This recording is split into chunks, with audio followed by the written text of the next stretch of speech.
vamos falar um pouco sobre a disciplina Organização, Processos e Tomada de Decisão. Neste curso, você está estudando disciplinas de diferentes áreas de conhecimento. Uma delas é esta: Organização, Processos e Tomada de Decisão. Talvez você esteja se perguntando: por que estudar organização, processos e tomada de decisão em um curso de bacharelado em administração pública? Ou ainda, qual ou quais ou que contribuição esta disciplina poderá trazer para a sua formação? Estas perguntas são extremamente relevantes e devem ser respondidas desde já para que você possa melhor aproveitar os conteúdos desta disciplina. A ementa dessa disciplina fala sobre organização e reorganização, organogramas, aproveitamento racional do espaço físico dentro das organizações, processos, fluxos e otimização, condicionantes e componentes da estrutura organizacional, autoridade, responsabilidade e o próprio sistema de comunicação dentro de uma organização, como estratégia, tecnologia, ambiente, pessoas e objetivos.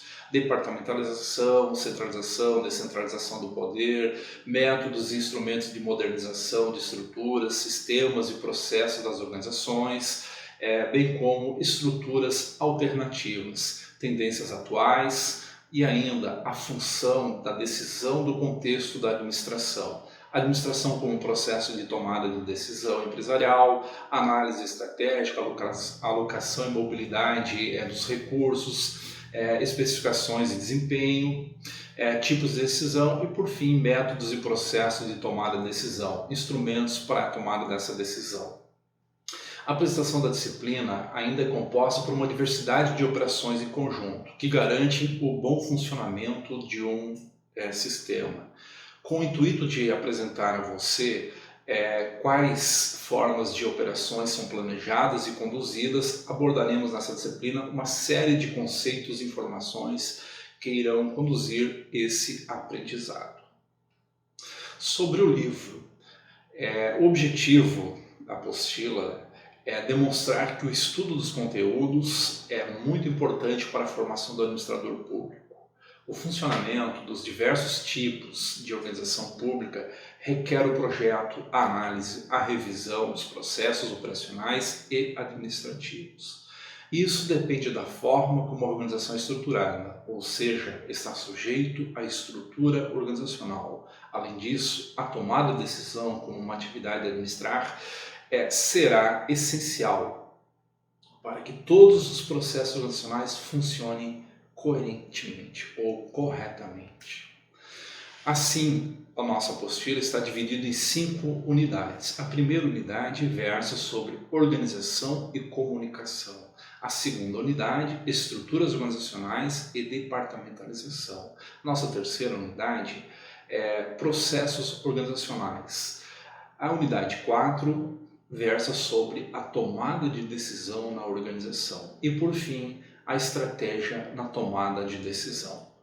Na primeira unidade, sobre organização e comunicação, nós vamos falar sobre o conceito em si, os tipos de estruturas organizacionais, as principais características das organizações, conhecer também as ferramentas do que é o organograma, qual é a importância do organograma para o administrador ou para a administração.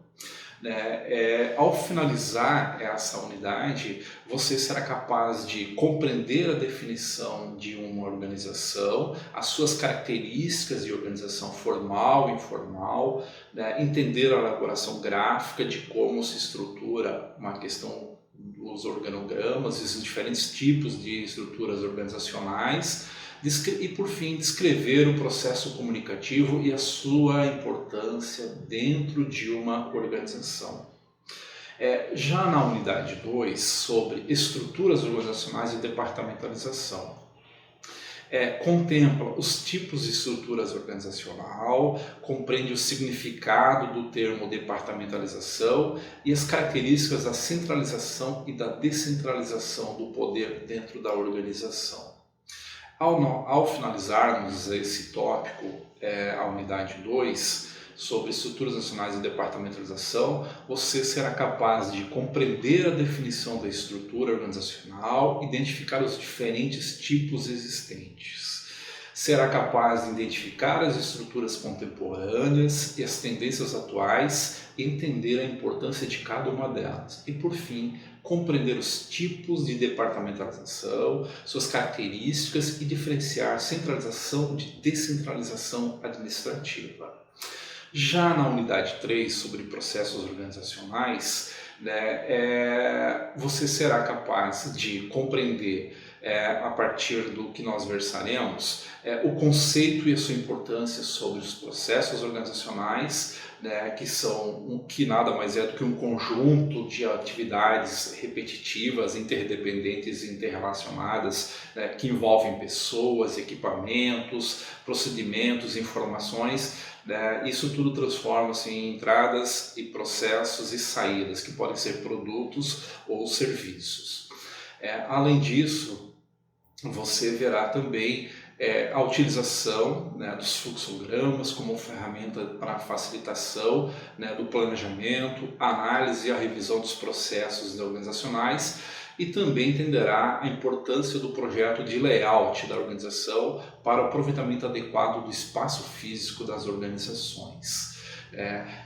Ao finalizar essa unidade, você será capaz de definir os termos dos processos e de fluxograma, compreender a importância de redesenhar processos e, por fim, explicar como é possível analisar e otimizar processos dentro de uma organização. Já na unidade 4, a nossa penúltima unidade, que versa sobre a tomada de decisão. Na quarta unidade, você conhecerá os atores da tomada de decisão, as condições para que ela aconteça, os riscos do processo decisório e a efetividade, a eficiência e a eficácia da decisão e os diferentes estilos decisórios.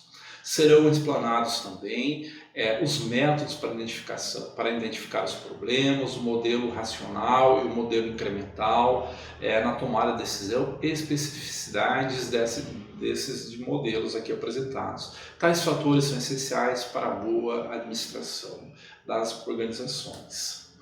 Por fim, ao finalizar a unidade 4, você será capaz de identificar os perfis dos diferentes tomadores de decisão, os efeitos e os tipos de decisão, entender as condições para tomar a decisão e os riscos do processo decisório e, por fim, compreender os métodos para a tomada de decisão. Na nossa última unidade, que versa sobre a estratégia da tomada de decisão, que é a nossa quinta unidade, você conhecerá a importância da gestão estratégica, os níveis da estratégia e as ferramentas relacionadas à estratégia corporativa e a alocação e a mobilização dos recursos. Ao finalizar a nossa última unidade, você será capaz de descrever as ferramentas relacionadas à estratégia corporativa e a alocação e a mobilização dos recursos. Apresentar os aspectos relevantes sobre o controle e desempenho nas organizações e, por fim, compreender as etapas básicas para o controle do desempenho. Ao longo de cada unidade desse estudo, você encontrará diversas atividades, tais como atividades e fóruns, além da prova final. Ao final dessa nossa disciplina, você deverá ter desenvolvido um conhecimento mais amplo e integrado sobre organização, processos e tomada de decisão em geral e com a administração pública em particular. A nossa bibliografia básica está apresentada no nosso plano de ensino, e nós seremos guiados então pelo nosso livro base. Até breve. Bom trabalho.